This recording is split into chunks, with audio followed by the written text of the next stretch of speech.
TIFU by eating a bag of edibles before a flight, only to create my own "I'm going to Disney World" moment, and convince TSA staff that I'm special needs. To those of you who might have wondered if it's worthwhile to eat a bag of edibles before boarding a flight, my experience might make you think twice.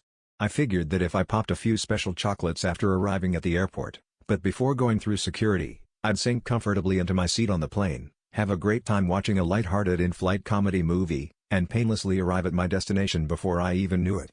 I couldn't have been more wrong. Instead, I ended up living my own version of the "I'm going to Disney World" joke, making an incredible fool of myself in front of airport staff, and armed my wife with a story she loves to remind me of. She thinks it's still just as hilarious as it was the day it happened. My wife and I had wanted to visit Disneyland as adults for years, imagining how much fun many of the classic rides there would be after a couple beers, and otherwise really just taking the time to appreciate it all in a way we probably never could have when we were kids. Earlier this year, we finally took the chance to go, and booked our tickets, excited to take a real vacation, and escape to the fantasy world of a Disney park for a few days. As the real genius I am, I figured I could only enhance the otherwise boring, uncomfortable and fairly long flight by eating a bunch of edibles once we got to the airport. I figured my timing was perfect. They wouldn't start kicking in until after we had gotten through security, and they'd last until we arrived and settled in at our hotel in Anaheim. Except even with my decent tolerance at the time, these particular edibles hit me like a truck, coming at me full speed. Even after 20 minutes or so, I was already exploring space while in line at security. It took extra concentration to go through each step at the scanners, and even emptying my pockets into the tray on the X-ray conveyor belt was a real fucking struggle. By the time we settled into our seats by our gate, I knew I needed to find a way to shake it off. Pretty abruptly, my wife told me later, stood up and let her know I needed to go for a walk by myself. I figured that would help keep me grounded, and focused on other things. I was also getting worried about being literally grounded. If the gate agents or any of the flight attendants figured out how absolutely blasted I was, they'd probably deny me boarding. After a few minutes, the walk was starting to help, and it was time I headed back to my gate. My boarding time was coming up, and I was going to have to hope I looked at least somewhat sober when getting on the plane.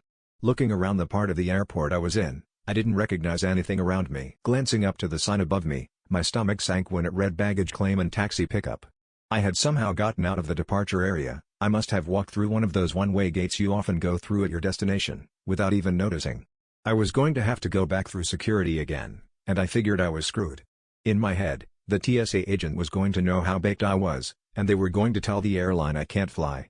As I was walking back to the security entrance, my sky-high brain was racing, jumping to the conclusion that I was about to ruin the entire trip by getting our flight cancelled, and my wife was going to be upset, disappointed, and let down.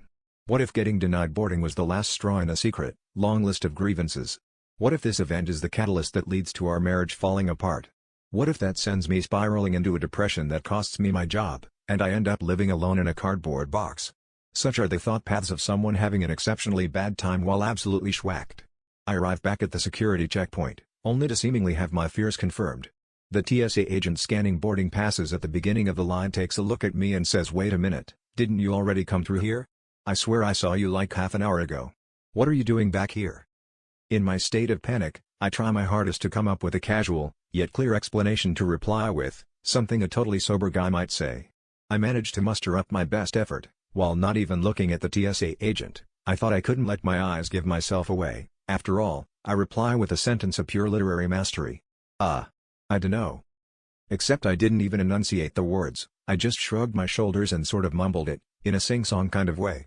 And all while mostly either staring at the floor, or gazing off into the distance. She then pauses for a moment, says okay then, and asks to see my boarding pass again. She takes a quick glance at it, and asks, "Off to LA today?"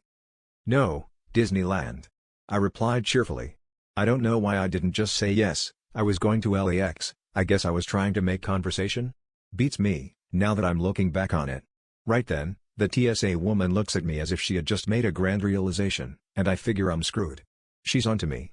But instead of asking me if I've had anything to drink, smoke, or if I was okay to fly, she completely changes her tone of voice. Now, in a happy, higher-pitched but slower tone, says back to me, "Oh, how exciting. Well, if you got lost, that's okay. We can help you get back. Then once you get to Disneyland, you'll get to have so much fun on all the rides." Meanwhile I'm standing there, obliviously thinking to myself, yeah, I will have fun. Thanks, strangely friendly TSA lady. In her now extra well-pronounced, basic words, she then asks if I have anyone waiting for me at the gate, like an assistant or something. The assistant question got me confused. Is that some sort of policy-based question I had never heard before? I tell her a simple no, while probably still glaring at the wall or something. She then asks if I need any extra help at security, and tells me to say hi to Mickey for me. Smiling, but still freaking out and slightly confused inside, I let out a simple thanks. And go back through the scanner. I just had to get out of there as quickly as I could. Now walking back towards my wife at the gate, it all hits me like a ton of bricks. The TSA agent thought I was another form of incapacitated entirely, someone who rode the short bus going to school, and is now on a field trip to Disneyland with support workers and aides. Now turning beet red, I sit back down beside my wife, and before she could say anything, I blurt out, "The entire security staff back there think I'm legitimately mentally handicapped." She still looks back on that as one of her favorite moments of our marriage so far. And as it happens, the flight itself wasn't even any better on the edibles, either. TLDR, I took too many edibles at the airport before a flight, and somehow wandered out of the departures area. I had to go back through security again to get back to my gate, now worried that I'd be deemed too intoxicated to fly, only to instead have TSA think I was mentally handicapped and requiring special needs assistance.